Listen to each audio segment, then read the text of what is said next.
What is CPR and intubation? How do you bring up code status with patients and families?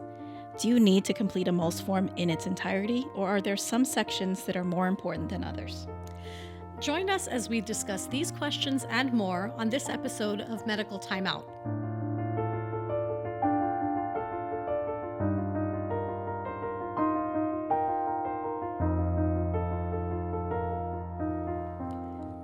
Welcome to Medical Timeout, a podcast where we discuss all things palliative care. I'm Rashmi Kadilkar. And I'm Chinlin Ching.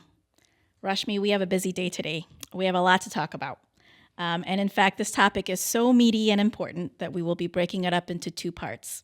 The first part will explore the MOLST form, what is a code status, and the logistics of filling out the form.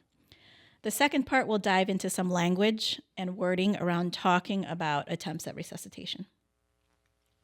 So Rashmi, what does a MOLST mean and what is it? So we've talked a lot over the past few episodes about exploring a patient's values and about coming up with goals of care and plans that make sense to the patient based on values. So ideally, after we finish that goals of care discussion, we should be documenting the outcome of that conversation in the patient's medical record. But it's also useful to have everything summarized in one single document, and that's what the MOLST is. So MOLST stands for Medical Orders for Life-Sustaining Treatment. Each state has its own version of the MOLST. In some states, it's called a POLST for Physician Orders for Life-Sustaining Treatment. In New York, the MOLST form was actually born, as you mentioned in a prior episode, right in Rochester. The first one was developed in 2001, and it's been revised several times since then. And one of the reasons it's a good idea to call it a MOLST instead of a POLST is that the most recent revision of the form in 2022 explicitly allowed for nurse practitioners and physician assistants to sign the form, as well as physicians as the medical provider. The new revision also changes the order of the forms so that decisions about CPR, intubation, and hospitalization are right on the first page, while decisions about other types of treatments we might do are now on the second page. So, in other words, what we think of as code status is now front and center. So, Chinlin, can you talk a little bit about what code status means? Yes, code status is something we put a lot of weight on in the medical world. It carries with it a lot of emotions and fears and assumptions about its meaning. At its very basic level, it is a statement of the type of treatment you would want if you were to die, either from a cardiac arrest or from a respiratory failure. Would it make sense for you to undergo attempts at CPR or cardiopulmonary resuscitation to restart your heart? Would it make sense for you to have a breathing tube placed and connected to a machine to breathe for you? If someone would not want attempts at resuscitation, we call that a DNR, for do not resuscitate. If someone would not want a ventilator to breathe for them, we call that a DNI, for do not intubate. I think of DNR, DNI as basically natural death. When someone says, "Oh, doc, when my time comes, I just want to be made comfortable and allow for a natural death. I don't want artificial life support. Just let me go." That's a DNR, DNI. When someone feels that both measures make sense to attempt for them, they want attempts at resuscitation, they want to go on a breathing machine, then we call it being a full code. In the American medical system, the default is to be a full code. Unless you tell us otherwise, we will attempt CPR and put you on a ventilator if necessary. And I can hear a lot of people saying, well, of course that's the default. Of course I want those things if they're going to keep me alive. But the thing that's so important is that CPR intubation are not what we see in the movies or on TV. So I remember, Chinlin, a few years ago, I went to a conference, and as part of one of the presentations, they showed us like this Tom Cruise movie. So in the movie, Tom Cruise and his companion are running down the sewer, and I don't know, something happens to him and he collapses. I guess he loses his pulse or something. And so she starts doing chest compressions. She gives him mouth-to-mouth breathing. She's going, come on, come on. And then he pops up. His eyes pop open. He gasps. He coughs a couple of times, and then he gets up and runs down the sewer some more. So that's not how it goes in real life. And it's essential for people to understand not just what CPR and intubation are, but what the aftermath of CPR and intubation can be before people can consider whether these are interventions that are ultimately right for them or that are worth it for them given their goals. Makes sense. So when I talk to patients about CPR, I try to be honest, but I try not to be graphic and scary. So CPR does involve a combination of pressing on the patient's chest, of providing electric shocks to paddles to try to restart the heart, and giving medications through an IV to try to restart that heart. As part of that resuscitation process, the patient is intubated. A breathing tube is placed through the mouth and into the lungs. And if the patient survives the attempt at CPR, then they are typically connected to a mechanical ventilator to breathe for them. And they're transferred to the ICU, where they might have to undergo additional procedures, where they might be at risk for additional complications. Chinlin, what are some other things that you might say to people when you discuss CPR with them? So I always emphasize the word attempt. This is an attempt at resuscitation, right? We're attempting. There's no guarantees. This isn't the movies. You're not going to jump up like Tom Cruise, although we'd all love to be Tom Cruise, and keep running. But first, I want to take a couple of steps back and actually talk a little bit about the history of CPR, which I think is really fascinating. We're going to geek out a little bit on history. I think it'll give an overview of why code status brings so much weight and anxiety, actually, to providers in talking about it. So the first successful report of CPR was made in medical literature in actually 1960. They called it defeating death. And in 1974, the American Medical Association became the first professional organization to propose that decisions not to resuscitate be formally documented in progress notes and communicated to all attending staff. They said, and I quote, "CPR is not indicated in certain situations, such as in cases of terminal, irreversible illness where death is not unexpected." So back then, doctors were actually the ones making decisions about attempts at resuscitations, not patients. But then in 1988, New York became the first state to pass a statute governing DNR orders. So under this statute, every patient was actually presumed to want and consent for CPR. So it sets CPR apart from every other medical intervention we do, right? Everything we do, we need to get consent for. Everything from blood transfusions to getting sutures for a cut. But CPR now is unique in that it routinely administered in the absence of consent. You need to consent if you don't want it. Mm-hmm. So we have to attempt resuscitation on a patient, even if we feel that it would be harmful or medically futile to do so. And so it's this concept of having to do something, even if we as medical providers feel like it is not medically indicated or might harm a patient, that is what causes the moral distress amongst us. Mm-hmm. And that's where the weight of code status and CPR really comes from. Because you're going to share some statistics with us about how awful we are at attempting resuscitation. I am. I don't typically share statistics unless somebody asks, but you just asked. So here are some statistics with regards to what happens to people after attempts at CPR. So this is according to the American Heart Association. Patients who get CPR outside of the hospital, their survival immediately after that CPR attempt ranges from 3% to 16%. When you move people inside the hospital, or which is to say when people are inside of the hospital when that attempted CPR is made, then the survival is in the neighborhood of 10 to 20%. Of that, say, 15, 20% of people who survive the attempted CPR, an even smaller percentage of people live long enough to be discharged from the hospital. And of the people who leave the hospital, a large fraction of them don't go home. They go to another hospital, or they go to a rehab facility, or they go to a skilled nursing facility. So let's be clear about the patient population that we're talking about as palliative care providers. We're not talking about young, healthy patients. We're talking about people who have chronic illnesses or serious illnesses that mean that they're sick enough to be admitted to the hospital. So the patients who tend to do better after attempts at CPR are the people who have CPR for that purely cardiac event, for the myocardial infarction, the MI, the heart attack. The people who don't tend to do well are the ones who have underlying illnesses, things like cancer or dementia or Parkinson's disease or renal failure. Because restarting the heart with CPR, if it works, only addresses the heart. It doesn't fix the other conditions that the patient might have, including the ones that led to the cardiac arrest in the first place.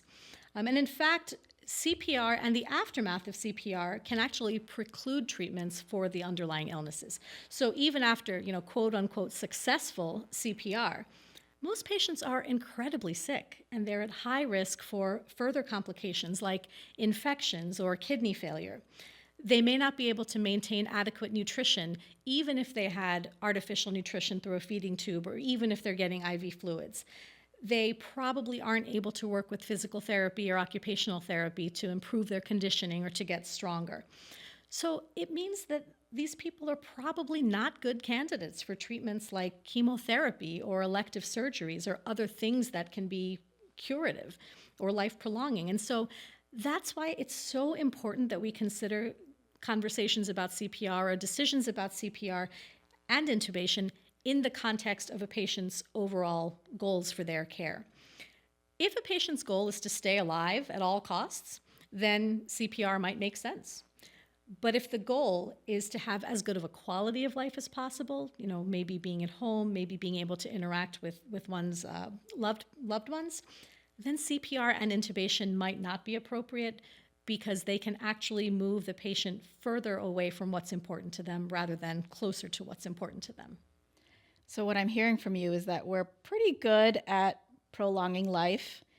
We're not so good at prolonging life that's worth living. Let's underscore a key point here. A patient's overall values and goals should be the guiding principle in making more specific decisions about the medical care, including decisions about attempts at resuscitation. What makes life worth living?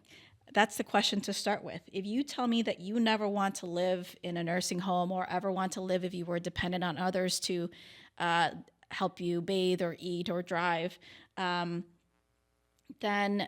attempts at resuscitation that might bring you back to a debilitated life may not be a goal that would be in line with your values. Because if you are so sick that you need attempts at CPR, Rashmi, like you said, then the chances of coming back to a meaningful life are pretty much zero. But if someone says, Dr. Chang, I don't care about quality of life, I care about quantity. I'm okay with being hooked onto life support machines in a nursing home as long as my family can come and visit me and they can see me, that's enough. Then you have your answer right there. This is a person who would want attempts at all of those things. So we'll be talking more about how to seek those values out in our second part. Right, and the second part is where we'll take more of a deep dive into language and about how to actually talk about code status. But for now, let's talk a little bit more about that MOLST form and the basics of how to fill it out. Right, we often find that either no one has ever written down what a patient's goals are, or that no one has looked to see if it's been written down. This is one of the reasons a MOLST form is useful. It's bright pink, you can't miss it, and it summarizes all of their wishes really in 1 or 2 pages. It lives in the electronic medical record. It can be scanned in there for all healthcare providers to access and see. Plus, the original usually goes home with the patient. They can keep it at home on the refrigerator, as we often say, or they keep it with their other documents, their wills and things like that. Rashmi, let's talk about how to complete this form, sort of the logistics and the nitty-gritty of that. Do you need to do it in the room with the patient? Does it have to be signed by the patient? No and no. So you actually do not need to be in the same room with the patient, and the patient does not need to sign it. And we'll talk more about the signature part a little later. But honestly, I usually don't complete the MOLST form in the room with the patient. What usually happens is that, we have a conversation in which we talk about the patient's values and identify what their wishes are. And then I will ask for permission to complete that MOLST form. I tell the patient that the original will go home with them and that a copy of it will be scanned into the chart. And then I tell them what I plan to check off on the form based on what we talked about during our discussion. And we've talked a lot today about the actual code status, attempts at CPR and intubation, but there are other measures listed in as well on the MOLST form, things like hospitalizations, wishes for feeding tubes, IV fluids, antibiotics, dialysis. There's so many checky boxes. It's actually quite overwhelming for medical providers. I can't imagine what a layperson would think when they look at this form and see all these checky boxes. Do you need to check something for every single wish? You don't. You only need to complete the sections of the form that you've addressed. Goals of care discussions can be emotional, they can be overwhelming, and you don't need to make a plan for every single situation that might come up. So I do tend to talk about code status decisions as early as possible, and that's partly why they're on that first page, because things like CPR and intubation, those are decisions that we need to make right now in the moment, right? If you have a cardiac arrest or if you have respiratory failure, we don't have time to call your family and say, hey, should we attempt CPR? Should we attempt a breathing tube? Those are things that we need to know right now. So a patient might engage in that discussion about code status and decide that they want to be DNR, DNI. And they might say, well, and I'm pretty sure I don't want a feeding tube either, but they might have no idea how they feel about IV fluids or dialysis or things like that. So it's perfectly okay to leave those sections blank. The key point here is that you should only fill out the sections of the MOLST that are relevant and the ones that you've discussed with the patient and family. So in part 2, I'm actually going to put my hospice medical director hat on and talk a little bit about these other sections of the MOLST form, like when it would be appropriate to address things like IV fluids and coming back to the hospital and antibiotics. Another point, Rashmi, is that it's okay if the patient or the surrogate if the patient lacks capacity leaning on a surrogate if they don't sign the form. So it's perfectly fine to do a verbal consent, and a form is valid whether the consent is written or verbal. It's also okay not to have multiple witnesses to have a verbal consent. Whoever has had the documented the goals of care discussion could be one witness. If there are other people in the room, you can list them. The witnesses do not need to sign. Again, you can just write their names. I've certainly been in situations where it's just me and the patient. And I'd imagine if I were a primary care doctor in a room with the patient and we have a meaningful discussion, leaving the room to go grab a nurse who's taking care of other patients just to come and have the conversation repeated seems really burdensome. Mm-hmm. And honestly, it's not necessary and it's not legally required. Right. So I think, what's key here is that the verbal consent is equally valid to a signature, and witnesses don't need to sign their names. If they're there, you can just write their names down. And the thing with the verbal consent provision, again, means you don't even need to be physically in the same room as the patient when you have this discussion and complete the MOLST form. It is perfectly fine to do the MOLST form in the context of a telemedicine visit or even a phone call with the patient or the family. You sign the form itself, you check off the box that says verbal consent, you scan that form into the medical record, and then you mail the original form or somehow get that original form to the patient to put in their house or on the refrigerator, wherever they're going to put it. And regardless of how the consent is taken, either written or verbal, the form must be signed by a provider. So that is one signature that is required. So a licensed medical provider, whether that's a physician, a nurse practitioner, or a physician assistant, must sign the form. It's a medical order. Without a provider signature and license number, the MOLST form is not valid. Rashmi, do you ever bring the MOLST form into a room? This is sort of a hotly debated topic amongst providers. Do you physically bring the form in the room? Do you ever use it to guide a discussion?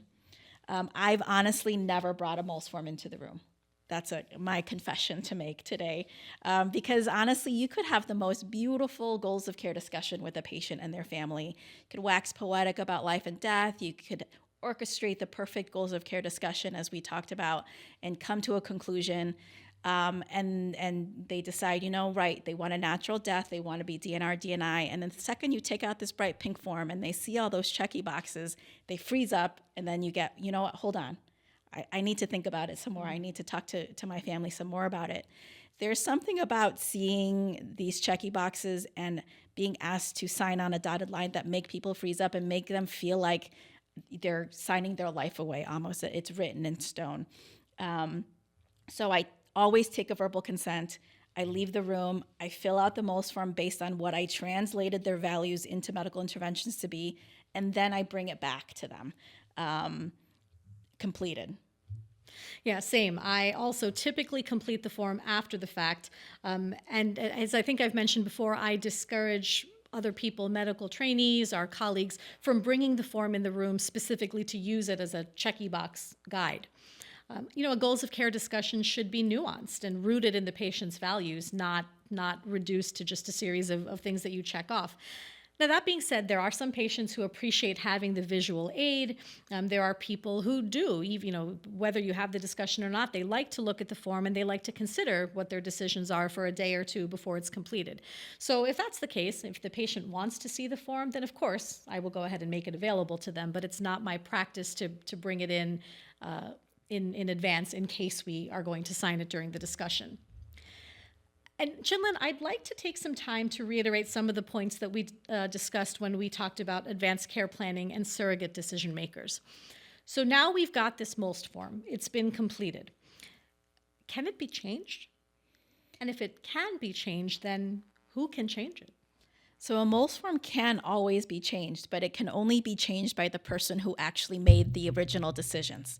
So if a patient was the original decision maker, then when or if they lose capacity, surrogate decision makers cannot go and change that original MOLST form.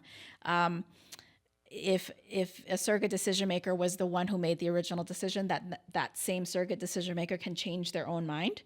There are certainly situations that are legitimate where decisions can be changed by surrogate decision makers. For one, if a MOLST form was signed or a verbal consent was taken by a patient and their condition has somehow changed and more goals of care discussions have been had, and it's revealed that now in this new medical situation the patient would have wanted something else, then they could change from sort of a full code MOLST to a more limited MOLST form. Another situation is if a patient changed their decision about attempts at resuscitation and ventilation, but never had time to go and change that with a medical provider. So an example I've given is, let's say, a son comes running into the emergency department and his dad has lost his capacity. He's on BiPAP from a COPD exacerbation. He can't speak for himself anymore. And he had a DNR, DNI MOLST form. And the son runs in and says, a month ago at Thanksgiving, my dad and I were talking, and he gave an example of how his sister during COVID was intubated, and she actually recovered and went to rehab, and she's doing well now. My dad told me at that time that he would consider a trial of intubation, but he's never had time to go to his primary care doctor's office to change that. That's a pretty convincing and legitimate story. There's backing to it. It's not just the son running into the emergency department saying, no, I'm not ready for my dad to die. I want you to do everything and negate what he had originally wanted for himself. It's a very different story that way. So those are the very specific situations where a surrogate decision maker can change decisions that a patient originally made. And that's why it's important, sorry to interrupt you, to ask patients and families what their wishes are throughout the course of their disease, because their condition will continue to change and their quality of life may change, and the way they think about what their end of life might want to look like might change as well. So I want to get your take on this one kind of final example before we wrap up. So there are plenty of patients and families who are totally realistic about the medical situation. They know disease-directed therapy is inappropriate. They know that time is limited. They know that things like CPR and intubation are much more likely to be harmful rather than helpful. But they're still adamant that they want to be full code. this might be for religious reasons or, for other reasons where people feel like they just want to know that they exhausted all of the available options. So I'm thinking about a man I took care of recently. He was in his 50s, actually like our patient from earlier. He had metastatic pancreatic cancer. In retrospect, he had about a couple of weeks left to live. And at the time he knew it. He knew his time was really short. But he wanted to stay full code because he said, well, what if I have a heart attack? What if I get into a car accident? How do you respond when people bring this up? My response would be always go back to the foundation of their values and goals. Sure, he might have a heart attack or he might be in an accident, but it's still within the context of having widely metastatic pancreatic cancer that's not treatable anymore.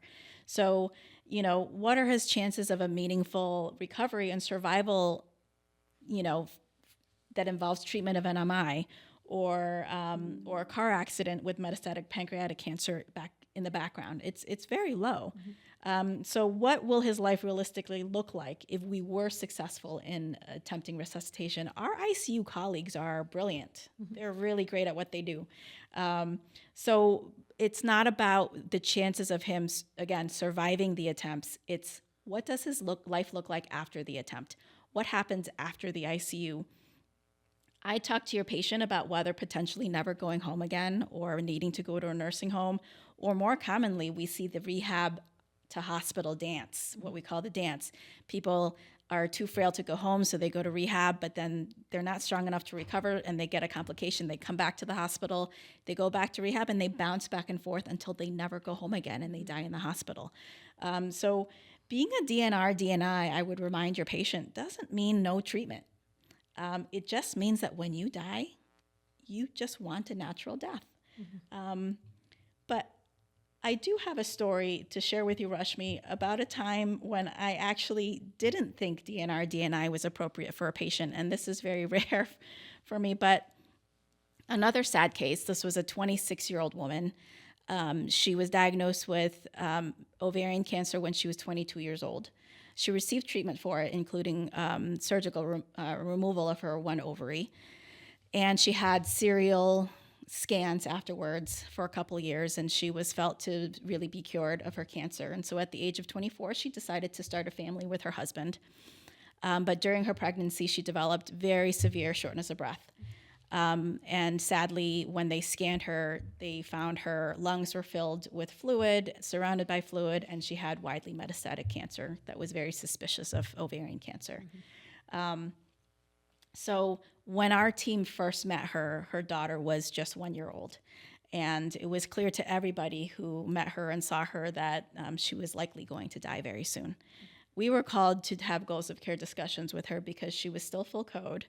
And we knew that attempts at resuscitation would be really harmful for her. And I think the nurses caring for her really loved her and did not want to harm her. And so it was very morally distressing for them to consider having to do these things to her when she died, when they knew that it wasn't going to help her.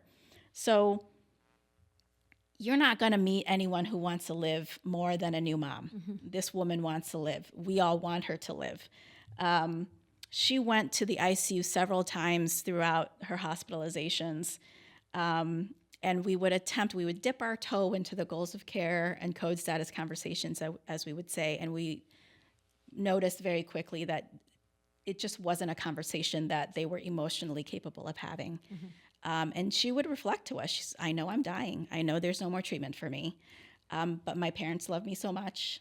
And my husband loves me so much, and I cannot bear to think about disappointing them by becoming a DNR, DNI.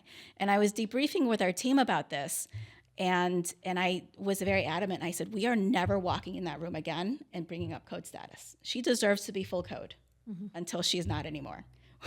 But the team would call us every couple of weeks when she was admitted to go get the DNR.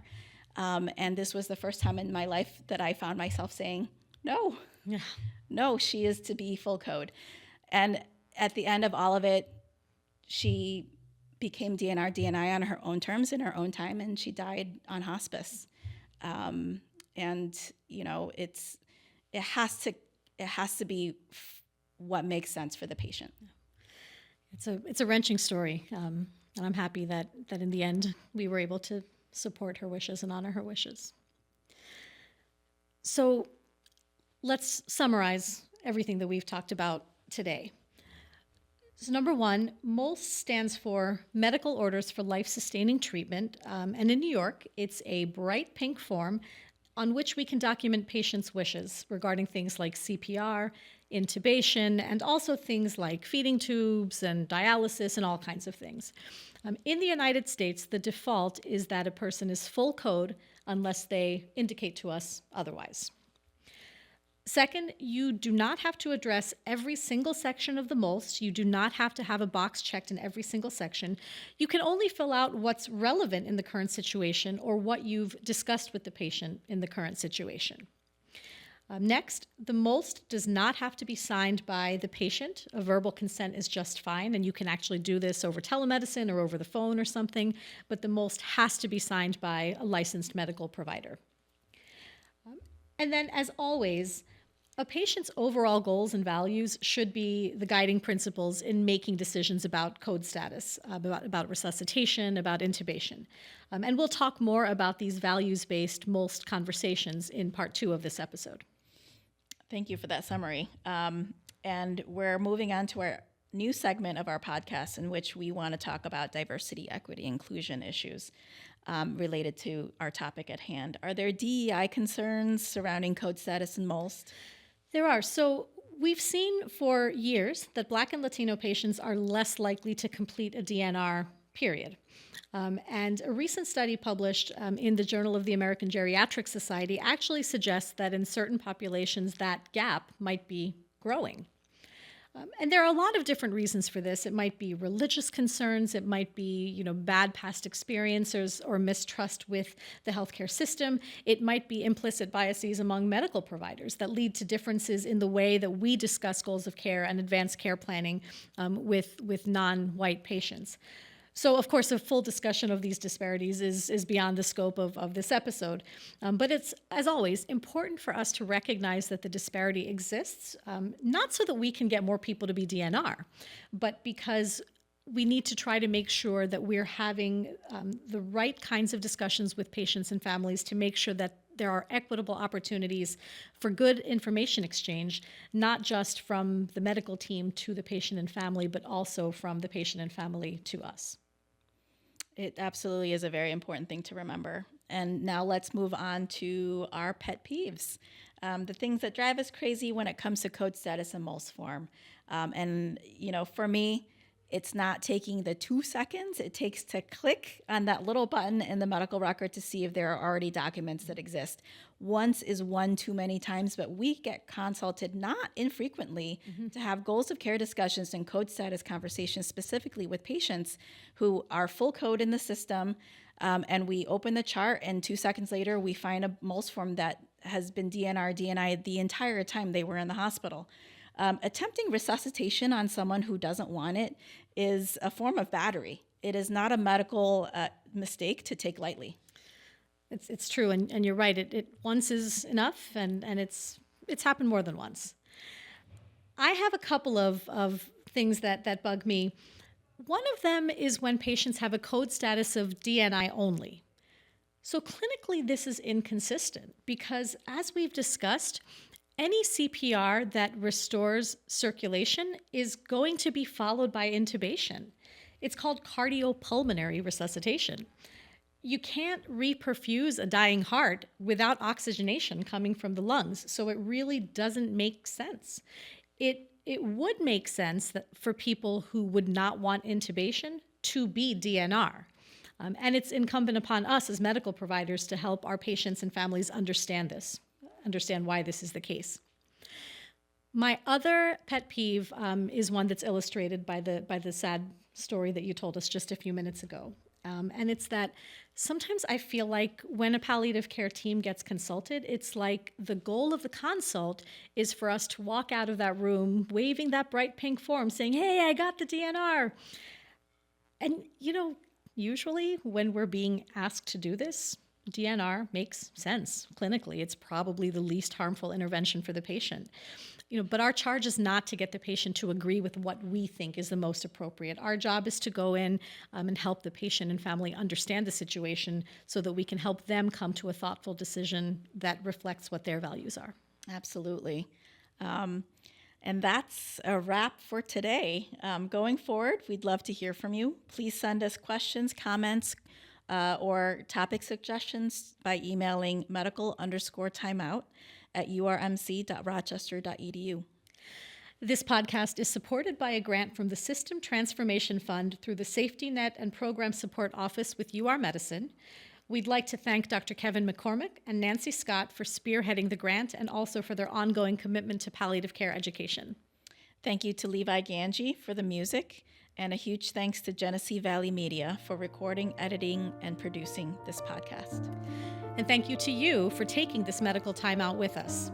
We hope that you'll join us next time when we'll tackle part 2 of this episode, in which we'll talk about the importance of our words and our language and about how we actually discuss code status with patients. Have a great couple of weeks.